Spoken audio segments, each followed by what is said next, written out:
JC Shurburtt, who joins us for his weekly spot. Of course, JC of the Big Spur of Inside the Gamecocks as well. They're every single day, Monday through Friday, 11 to 1.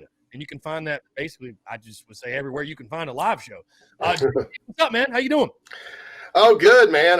Glad I happened to look at your Twitter account while I was doing the show and gave a little shout out to the thing at Carolina Ale House tonight on Woodruff Road and told all the Greenville listeners to get out there and support you and the Gamecock Alumni Association there in my former hometown where my family still lives. And boy, would love to be there tonight, but unfortunately, I'm not there. So, but I did mention that it big time. I did mention it. So I just wanted to tell you that when we got on here. Yeah, I appreciate that, man. Thank you.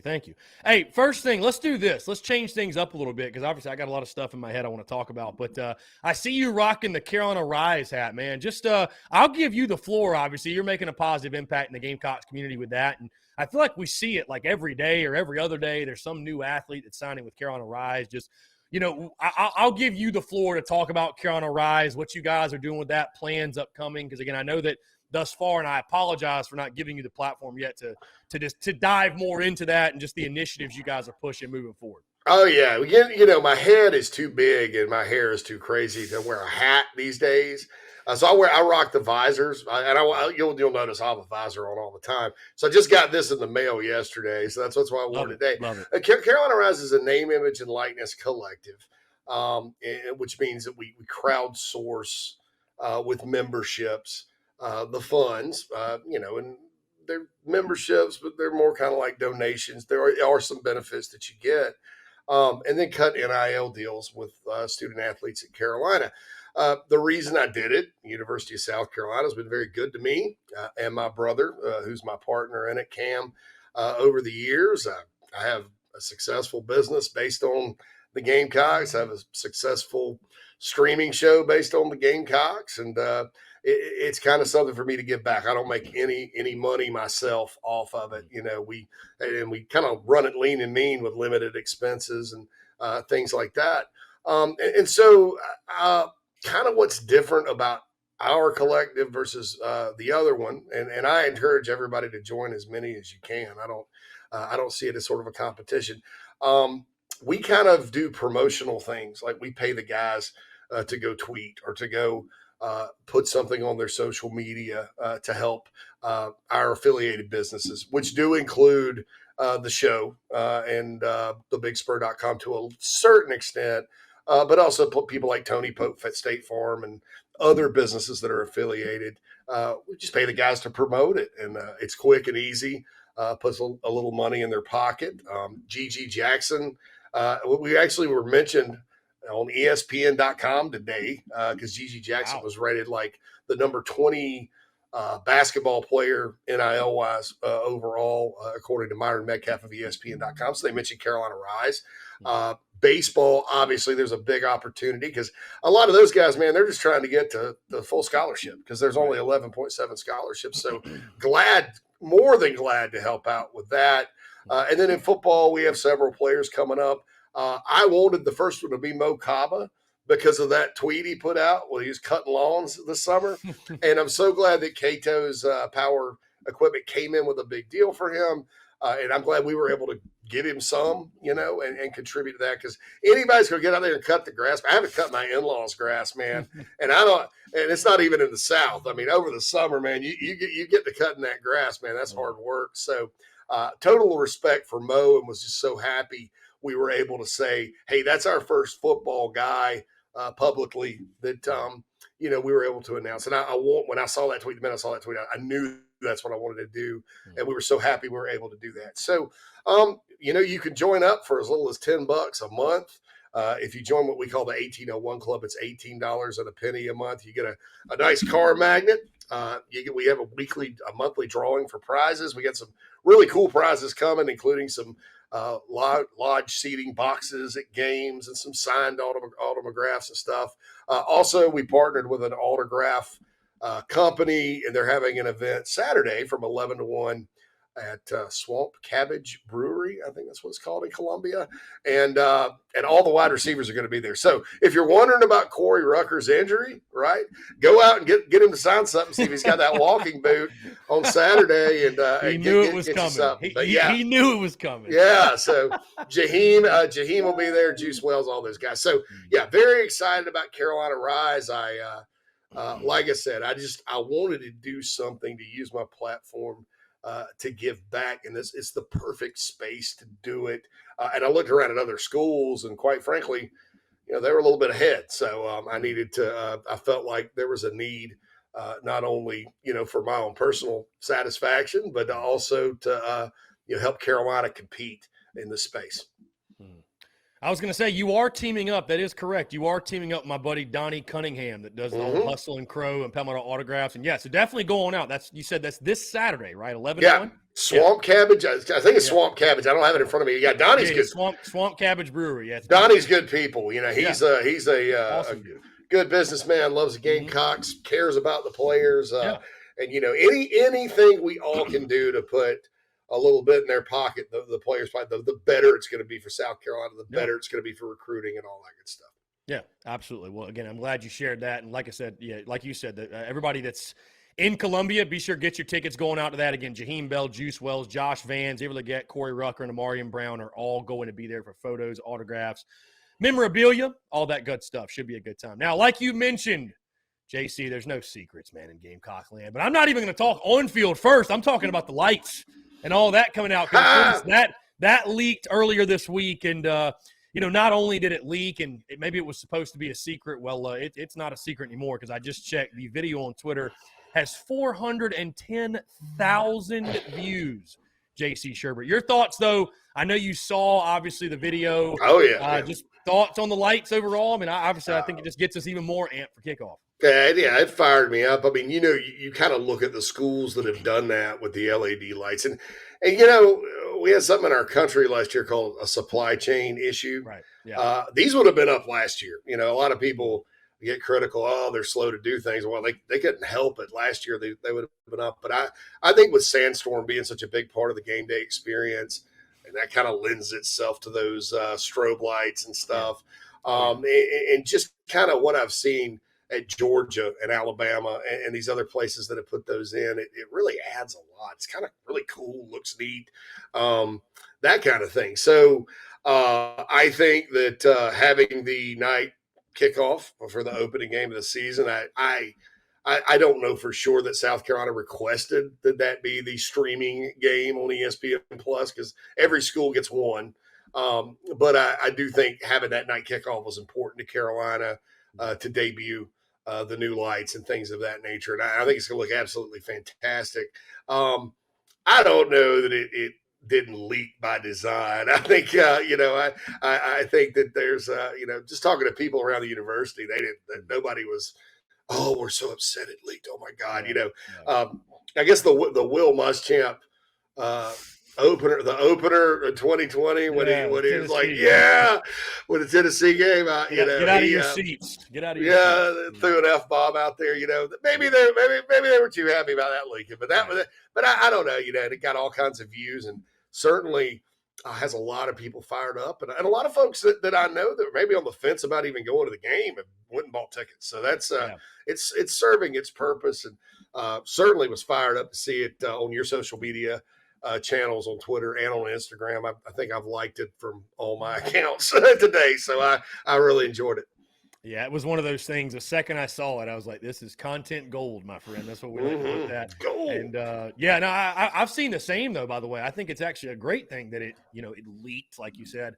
Because I've seen people tweeting too, like, oh, I'm gonna go to the game now. And like they've been talking catch a game. It's like, this is how you get people to go. They see this and they're like, we got to go now and see the new lights. JC, it's really interesting as we sit 9 days away from kickoff, how many storylines are not on the field? Because I'm about to bring something else up that has nothing to do with the football team. I mean, it does, but not directly like, throwing a pass or catching a touchdown or what have you. This mascot thing. I think we talked about this last week, but now it's like a national thing, right? The state put out an article, right? They're taking polls of what the name should be. And JC, I ask you this because I've seen, and this is coming from like the state newspaper, Cock Commander, Darius Cluck Norris, JC. Gamecock fans are some of the most loyal. I'd argue the most loyal in college sports. How many more punches can they take, man? If they name the damn mascot Cock Commander. Nah, you can't. If you Googled Cock Commander and did an image search, JC, great minds think alike. Because literally the first hour of this show, I said, whatever you do, don't Google Cock Commander. Trust me. I was like, when I saw that, it was Cock Commander. I think was trending on Twitter for a while. Yes. I was like, ugh. Yes. But look, we had David Cloninger on the show today, actually, and he's been kind of had the unfortunate experience of having to write these stories, right? And he had a good idea, though. He said, look, man, call it Sumter, like something. If you call the Rooster Sumter, that's kind of like other SEC live mascots where they have kind of a bit of a fancy name or a normal name. And, Thomas Sumter was the Fighting Gamecock and all that good stuff. But I don't know what they're going to call it.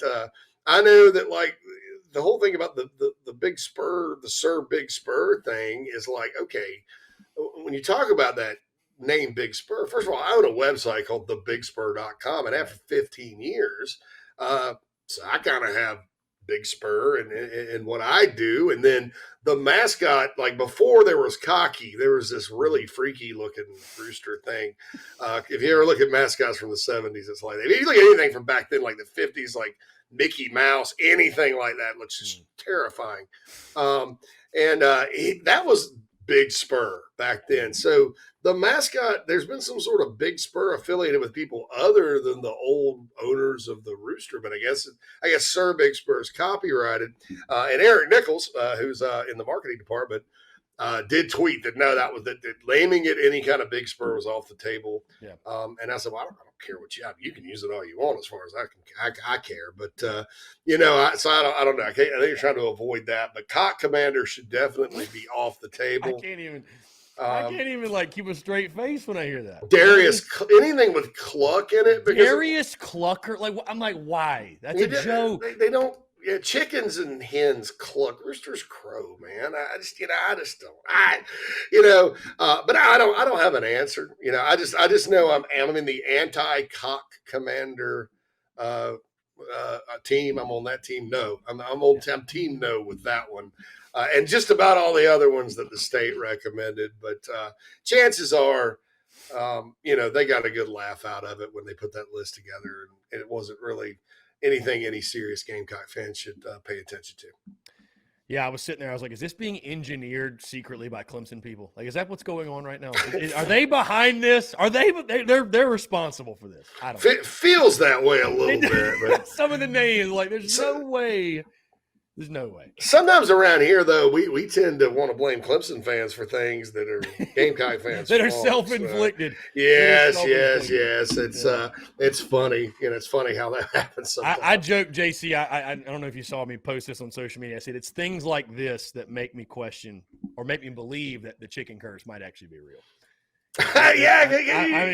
I mean, you're just sitting there going, what? Only us. I mean, it's probably one of the most anticipated seasons since, I know at least since 2018, probably since 2014.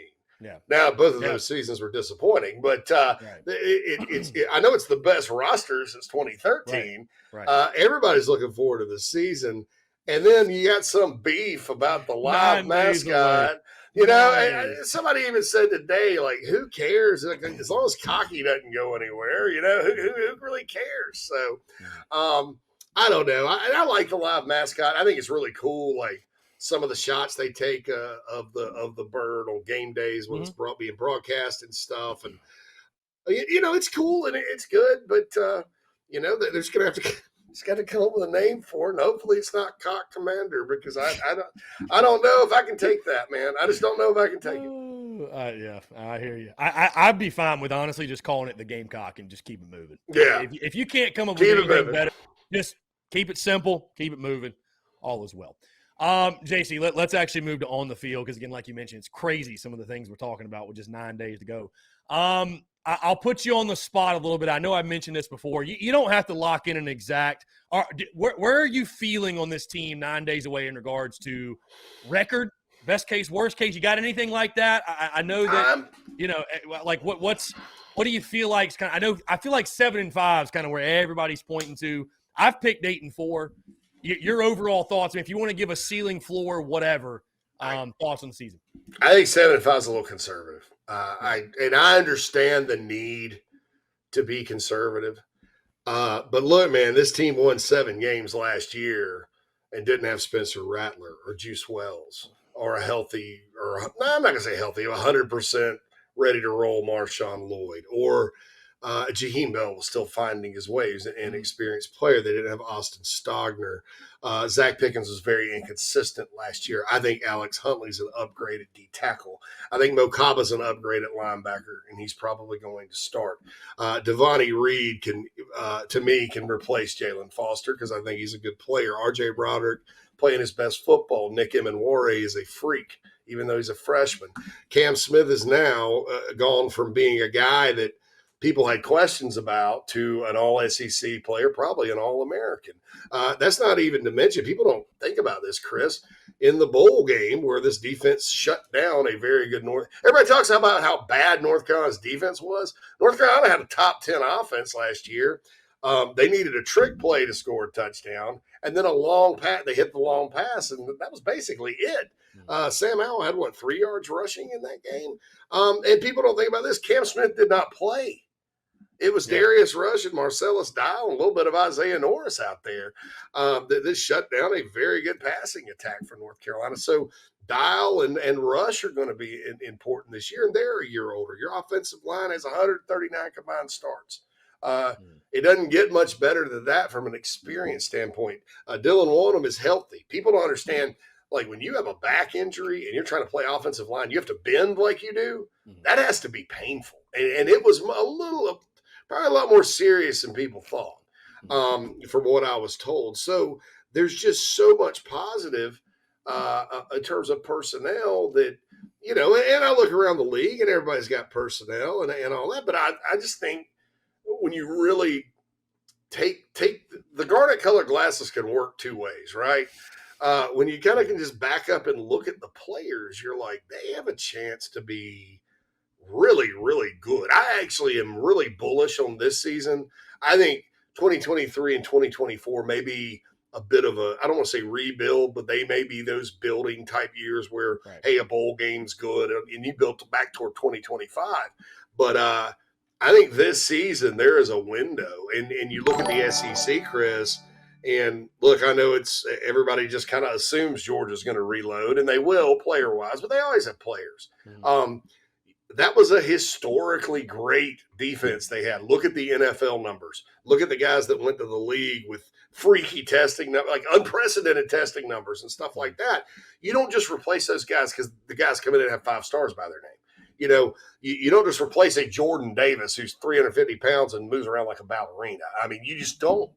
And I know it's trendy for, Georgia's the class of everything. And I know there's different reasons. Tennessee's trendy because they'll score 1 billion points. But you know what? They may give up 1 billion points this year too. Kentucky's trendy because I think people are tired of looking like fools for betting against Mark Stoops. But look, man, they could be 3-2 and 0-2 in the league when the Gamecocks go to Lexington this year.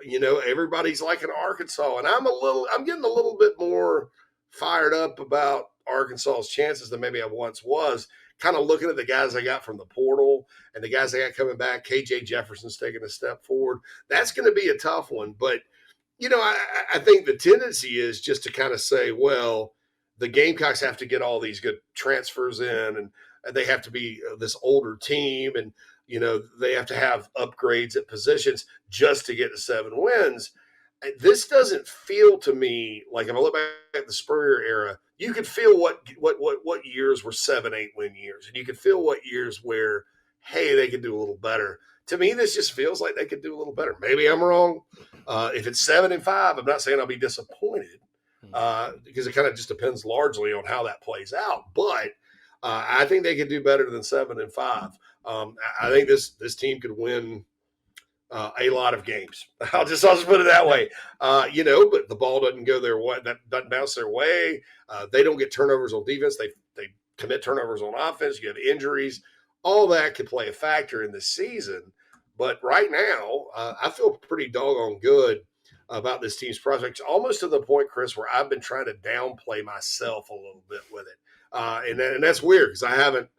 I know I caught a lot of crap for picking 11-2 in 2018, but there were some close games that didn't go the Gamecocks' way that year. They maybe could have gotten close, but this is just a different year to me, and it's just the personnel really, really stands out. The weapons, playmaking ability, all that. So maybe I'm a little overexcited, but I think they can do better than 7-5. Yeah. No, I mean, it's like we've talked before, JC, too, is that, are we not allowing ourselves to get to that hype level because of being burned in the past or what have you? But I'll speak from my end as well. I mean, I tell people, I think whenever you're in our position, you're a content creator, you're covering the team, like you're always going to be excited. When you're a fan, by the way, you're always just going to be excited no matter what. But what's exciting for me, at least this year, is like last year I was excited. We were all excited because it's a change. It's something different. We don't know what to expect. I'm fired up for game day again. Like you mentioned, man, I mean, you look at the individual pieces they added, the guys returning. There's real on-field reason to be hyped this year, and that's the difference for me, man. I look at this team, like you mentioned, those individual pieces. It's like if things do click the right way and some of those questions we have positive answers, we could be looking at a very, very big season for sure. I'll ask you this because I had one of your colleagues, Brad Crawford, on the show a couple of days ago, or actually yesterday on the podcast. He was talking about that Arkansas and that Georgia game. He's high on Arkansas. He's picking the Hogs to go 10-2. And he feels like, though, the game against Georgia is more winnable for South Carolina than the game at Arkansas. Do you agree with that? Disagree? It's hard for me to wrap my brain around that. I see what he's saying because the Gamecocks have been, for whatever reason, just so abysmal on the road of late. But do you share that sentiment? Do you disagree? Where do you fall on that? I actually agree with Brad on that. I don't know that I'm as bullish on Arkansas. It is crazy because, man, you talk to Brad and he's high on Arkansas and Kentucky, right? Right. But then you talk to Michael Bratton from that SEC podcast, and he thinks Kentucky's going 5-7 and Arkansas is going to struggle to get a bowl. Here's the thing about Arkansas that when you're just talking about them in general, that they've got probably the best O-line in the conference. Maybe not quite as good as Bama's, but it's up there. KJ Jefferson is making better reads in practice. He's become more of a two-dimensional quarterback.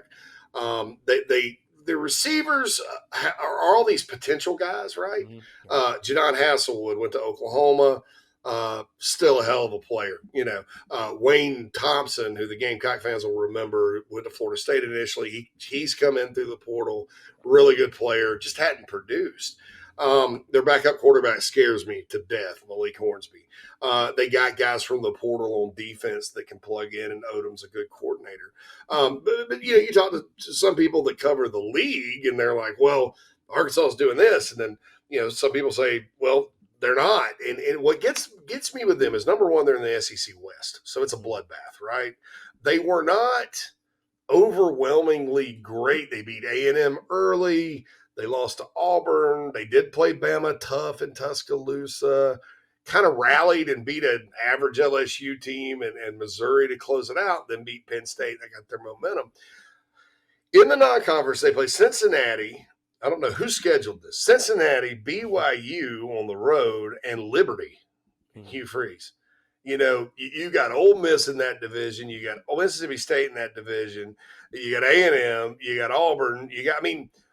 And so you look at it, and they play Carolina from the West, but they've got you talk about Carolina having a tough schedule. They have a brutally tough schedule because it's not that I think BYU now out there, BYU could beat Arkansas, but it's not that I think Cincinnati will beat them. But that's a game you can't not get up for that one. You can't not get up for Liberty, and it's so hard. And this happened to Arkansas last year after they started 4-0. And then lost at home to Auburn or whatever. It's hard to get up week after week after week after week after week. There's a reason they schedule the Louisiana Monroes of the world, right? and they just don't have a break. So, yes, I think it's going to be quite a challenge based on their style of play and sort of their confidence that they will have, and Carolina struggles on the road early on. I dare I say, I think that Georgia game is going to be very close. I mean, I'll be honest, but down the road with Arkansas, I couldn't go with 10-2 just because, man, there's just too many potential potholes that could end up in losses just by the way the schedule unfolds. Yeah.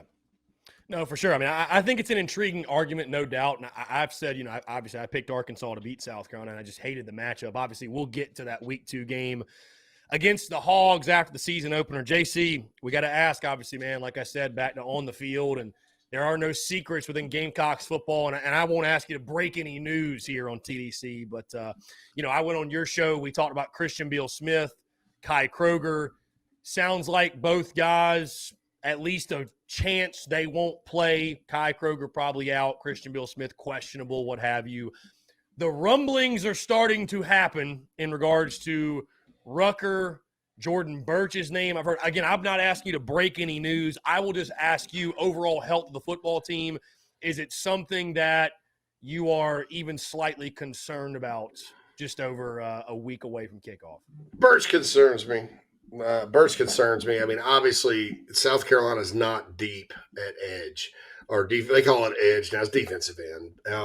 They need him. They need him not only to play, but to play at a high level. He's had a nagging injury throughout camp. It's probably, is it dire? No. Is it one of those things that you kind of go, I hope he gets better quickly? It is. Because I don't know what they do. I mean, is it Gilbert Edmond? Is it Terrell Dawkins? Who starts over there? Does Tyree Johnson start over there? I don't know. I don't know what the answer is if Birch can't go. And I like his chances to play against Georgia State a lot better than Beal-Smith's and even Kroger's. As far as Rucker goes, look, I haven't been able to confirm anything. Officially, I hope Shane Beamer addresses it on his call-in show tonight. Yeah. I'll just say this: we on the BigSpur.com with our message board posters, we sort of know it's our job to sort of know who's spamming and trolling and who isn't. And the person that posted that's really, he's a good poster. He doesn't spam or troll. There's no history of that, at least. And so we'll see. I talking to David Cloninger today on the show. Of course, he's out at practice sometimes. He did see Rucker doing some range of motion work off to the side one day with Lloyd and Beal-Smith. So there's something there. My hope with Corey is that maybe it's not as serious or dire as whoever told whoever made it out to be. And if not, get him back for Georgia, get Beal-Smith back for Arkansas or Georgia. For the love of Pete, get Kai Kroger back, because that's starting to worry me. I was all worried about the kicking game yesterday, and I still am. But I think there's something to all of those guys. I think there's a chance all of them would miss the opener. But I also think there's a chance that one or two will make it and be able to play. But to me, the most serious one out of all, just from a depth standpoint, besides Kroger, of course, is Jordan Birch. They just need him this year. I mean, that's like losing Devontae Reed at safety. I mean, there's just not a lot of depth at that spot. Yeah. And I mean, again, speaking of Birch, it's funny, JC, we're talking a defensive line on the show, the podcast tomorrow, just breaking down the D line and, talking guys who has the most to prove of the group, best overall. I feel like for the third straight year, I'm going to say it's Jordan Birch has the most to prove, because when you're the type of prospect he was, we're all just kind of waiting, right, on that breakout season. And I mean, you certainly hope he just even has the opportunity to have that, and there's nothing nagging there, and you're able to get the best version of Jordan Birch coming from him. JC, moving to the recruiting side, speaking of elite edge players, the Gamecocks are in the mix for one right now. He will announce August the 29th, which is upcoming in the next 4 days. Yeah. Desmond Umeozulu, I hope I said that right. You did. 2023 edge player. 6'6", 239. He's a .9315 on the 24/7 Sports Composite for those of you who keep up with such things.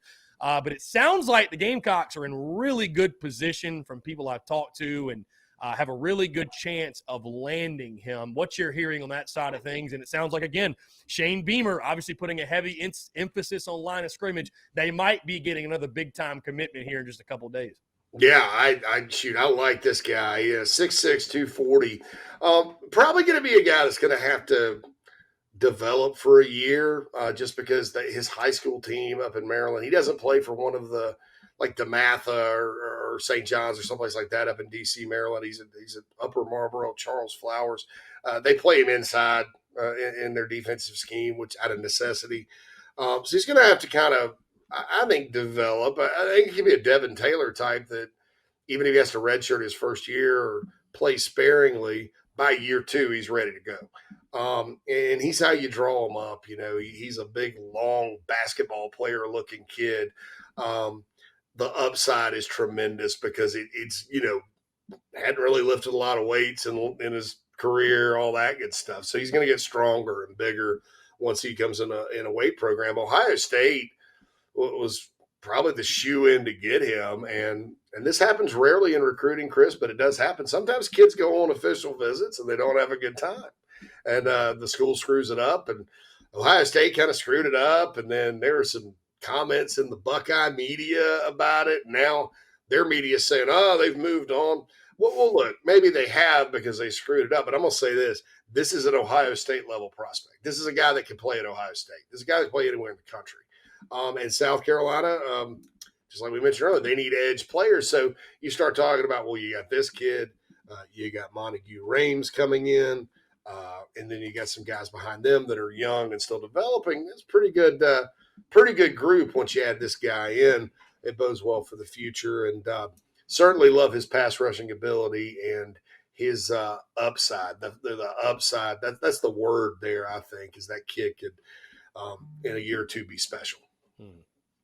Love to hear it, man. Again, like you mentioned, we need edge guys, and I was going to say, you mentioned that name Devin Taylor, and I don't know, just maybe tingle a little bit. That's a good comparison. Yeah, Devin Taylor, some fond memories of Devin Taylor for sure. Forced a fumble his first play as a starter in 08 against NC State. Garcia, or gosh, what it was Brian Maddox that ran a touchdown in? I don't know. But that game ended up 7-3. So Devin Taylor got to win that. And then I'll never forget the pick six he had in 2011. Troy, right? Oh, yeah, Troy, and he got that, but out in Arkansas. Oh, that's right, Arkansas. Yes. That game didn't go well for the Gamecocks, but boy, Devin Taylor picked it out of the middle of the air and returned it for a TD. He's a really, really good player, really unique person, and I think, and he was that 6'6", 6'7" kind of guy, So I think Dez could end up being Devin Taylor or better. I love that. JC Shurburtt. JC, before I get you out of here, you asked me a question when I went on your airways about my routine the night before games. I won't ask you exactly that, but sort of kind of in that same vein, if you will. When does it, I guess, because we all enjoy preseason content and talking about it, talking season as the HBC used to call it. When do you get to a point where you're like, all right, let's just get to kickoff? Because I've said before, for me, it's like once we get about 14 days away, I'm like, I love breaking stuff down. Yeah. I love giving predictions. But at some point you're like, we have talked about it to every level you can. Toe needs to meet leather right now. What does that happen for you at all? Do you get where you're like, I'm antsy for kickoff at this point? Yeah, it was worse when I guess, during the Spurrier era when I was in Columbia on the beat, and Spurrier opened every practice. So we're out of practice 2 hours every day. How much more can you watch Chris Smelly throw an out pattern? It's tough, but so I guess I got there about Tuesday of this week. Yeah. But then, things get you through, like the ESPNU special last night. It was good for me to watch that because I was like, oh, yeah, the season's almost here. Having Carolina calls, having a high school game to go to Friday, Saturday there'll be some college football on. And then, we get into game week next week. Yeah. So, I'm getting through, but it does get taxing and all that. I've been fortunate because we've had a lot of great guests like yourself on the show. So I don't feel like I'm just sitting there going over the depth chart every day and all that. It's been an interesting and compelling conversation. So I've gotten through this preseason a little bit better than previous ones. Yeah, well, JC, I know I can speak for you and everybody else. It feels good to be excited again and excited for Carolina football, and we cannot wait until kickoff. And I'm excited, obviously, to talk to you next week as we'll sit just, what will it be, about 55 hours or something like that before Toad meets leather. So I'll be fired up then. Yeah, going to be a lot of fun, going to be exciting. JC, it's always a pleasure. I appreciate it. Look forward to doing it again next week, my friend. Hey, thanks, Chris. See you soon, man.